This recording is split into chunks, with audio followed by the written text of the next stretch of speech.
If possible, when my time comes, I'll let you know which one awaits. Tell me what you eat, and I will tell you who you are. Jean Antelme Briat Savarin. January 2nd, 2023. I was sad to leave home, as it had been such a lovely holiday with Felicity and the kids, friends, and extended family. I'm heading to Rome to film Conclave, a movie with Ralph Fiennes, John Lithgow, and Isabella Rossellini, directed by Edward Berger. The film is based on the book of the same title by one of my favorite novelists, Robert Harris, about the choosing of a new pope. I read it a few years ago and was thrilled when I was sent the screenplay and asked to be a part of it, excited to work with all of them. I have worked with Ralph and Isabella, and I know John a bit. Edward just did All Quiet on the Western Front, which was extraordinary. I had met him twice prior to filming, and what a lovely fellow he is. Relatively easy flight to Rome. Arrived at hotel/short-term stay apartment, which I had only seen online. Some of the other cast is staying here as well. It's a high-concept place that is conveniently located about a 25-minute drive to Cinecittà, where we'll be doing most of our filming. My apartment is Spartan, at best. It is not designed with comfort in mind. It's designed with the architect's ego in mind, with which he is clearly incredibly comfortable. It consists of a living/kitchen area with a very small, uncomfortable couch, a marble dining table, and a stainless steel kitchenette against one wall.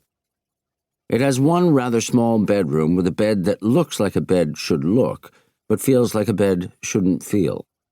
At least I have the small kitchen. I actually have two kitchens because I requested a connecting room for when family and friends visit, and it has a small kitchen as well. Things are looking up. Ish. Production kindly stocked the place with staples that I requested: pasta, tomatoes, both fresh and canned, olive oil, bread, salt, butter, carrots, celery, canned beans, canned tuna, orange juice, Nespresso pods, bottled water, Tupperware, a set of chopping boards, and new knives. I asked for the Tupperware so that I can transport my own food to set, as on-set catering, even in Italy, is usually questionable. More to follow on that subject. I try not to think about spending the next 8 weeks in this place.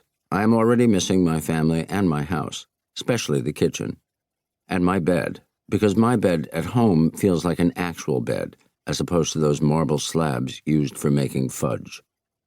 I poured myself a glass of wine, and then it suddenly occurred to me that I was hungry. The lovely people at the front desk recommended a place to eat around the corner. I went there. I ate. I would not recommend it. January 3rd. Today I unpacked properly because, as I said, I will be here for the better part of 8 weeks. However, I'll be flying back and forth to London whenever I have a few days free. I try never to be away from home for more than 2 weeks at a time. The travel is tiring, but it's better for my sanity and the family as a whole in the long run. I begin rehearsals and final costume fittings on Monday, but today I just settled in, used the gym, worked on my script, and made a light lunch: cannellini beans, canned tuna, red onion, tomatoes, and olive oil. I made a pot of tomato sauce because I find the act and aroma comforting, and I know I'll eat it with pasta or rice over the next few days. I tried to get the television to work. I couldn't. I'm not very good with technology, and if this TV is as complex as the wall-mounted touchscreen panel for the lighting, which seems to have been designed by an angry astronaut, then I'm going to need assistance. A lovely woman designated to help the cast with travel, errands, and technical issues such as this came up to show me how to work the television. She told me that there are no international television channels, only a few Italian ones, which I thought was weird, but lots of streamers like Netflix, etc. Over the coming weeks, I know I will indulge in my guilty pleasure, watching a spate of World War II documentaries. I can't get enough of them. I think I've seen the world at war a dozen times.